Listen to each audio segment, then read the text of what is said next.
Your brother got shot by the police. My brother 80, yeah. How old was he when it happened? I don't know, 31, 30. What happened exactly? Police do what police do. Foul shit. Shot him in the back while he was on his stomach. Oh my God. Unarmed. Wow. Unarmed. Like George Floyd? Basically. Basically. Shot him dead in his back while he was laying on the ground. You know how the police is putting the cuffs on you, you laying on your back like that? Right. Shot him in his back, yeah, absolutely. Paralyzed? Yeah. Waist down? Waist down.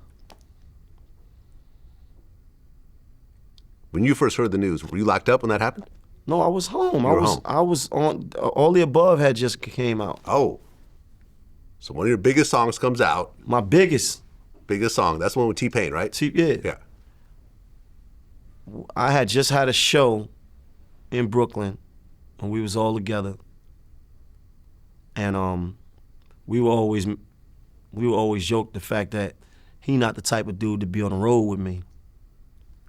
You know, he don't want to wake up in city to city and all that. He ain't with it, you know. So I got another set of people that's ready for that type of work. So it's like, man, be careful. I'm flying out in the morning. I was flying out to Denver. And I'm in Denver on my way to another city, and I get a call like, yo, man, you know, everybody looking from 80. 80, you heard from them? We can't find them. So nobody could find them for like 2 days. And then, I don't know, I ended up in the Bay in San Francisco, and they like, yo, yeah, you know, somehow we found out that he got locked up.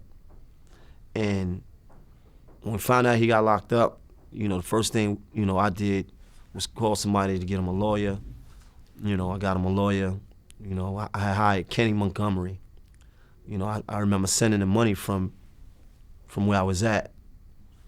And then I spoke to him.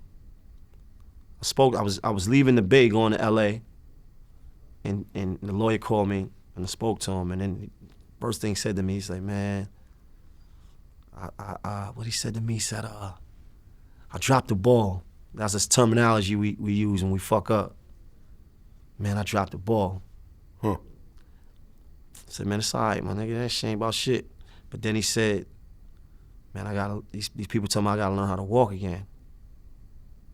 I said, what? I ain't gonna hold you like that. That bothered my soul. Like that was like I never even see this. You understand? My dog was and he still is. He's a vibrant personality. He's up. He's athletic. He's into it. He's moving around. Like, you know, now you're talking about you can't. What? So yeah, that's how that happened, man. That was a real big blow to all of us. Was he able to walk eventually? No. Wow. No. Did the family sue the police? Absolutely. And what happened? You know, it was settled. But what is that? What is that? What is money? I mean, yeah. I mean, I'm thinking regardless of how much it is, don't matter. You can't walk. That's right. It's my brother, man. We was together the other day, so you know, it's still the same.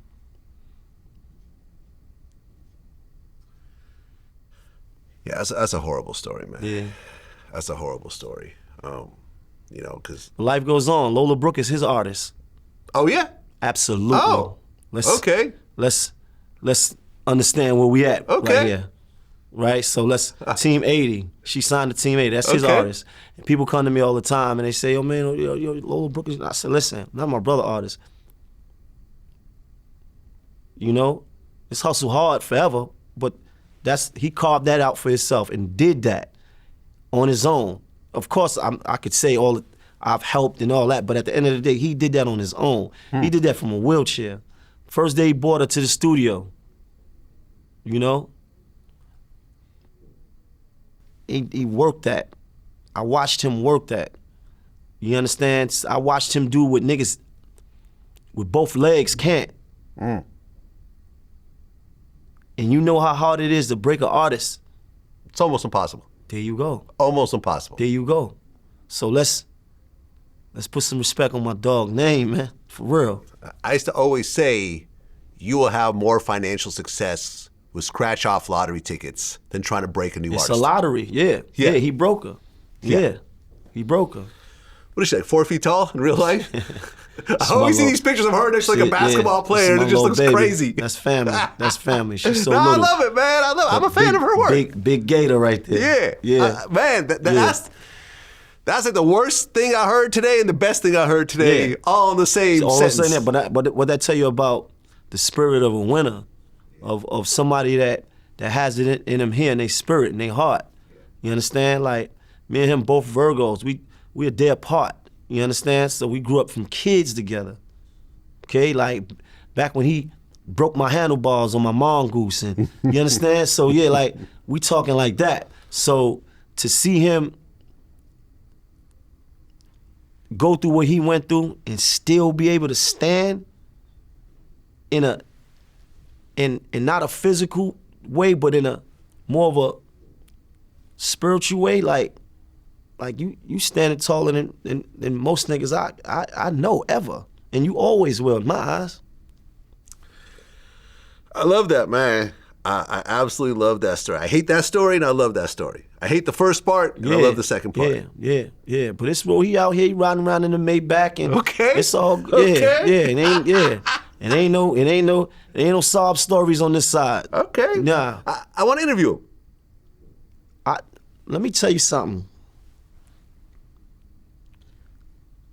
My guys are extremely popular from not music. We grew up popular. Mm-hmm. They don't do no interviews. None of my people do interviews. I'm gonna ask him though, but he ain't. They don't do no interviews, man. Well, listen, man, I'm just inspired by the story. That's what I'm saying. I'm gonna talk to him. I never even knew he existed up until I started researching. I've been rapping about him, and he's been with me since day one.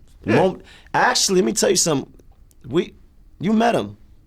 I did. Yeah. Oh, when I went out to Brooklyn that one day? In the park. Okay, yeah. Because we used to have a team in the park back then. It was our Hustle Hard team. Well, this was before the wheelchair situation. Of course. Of course, yeah. The wheelchair thing happened in 2009. You came and met up with me in 2005, 2006? 2000. It was 2006. 7. Well, 2007 then. Around 2007. Yeah, because it was right before I launched Live TV. There you go. Yeah. There you go. So yeah, he was in the park that day. Yeah. Well, ask him, man. If he says no, he says no. It's all good. But if he says yes, I think it's because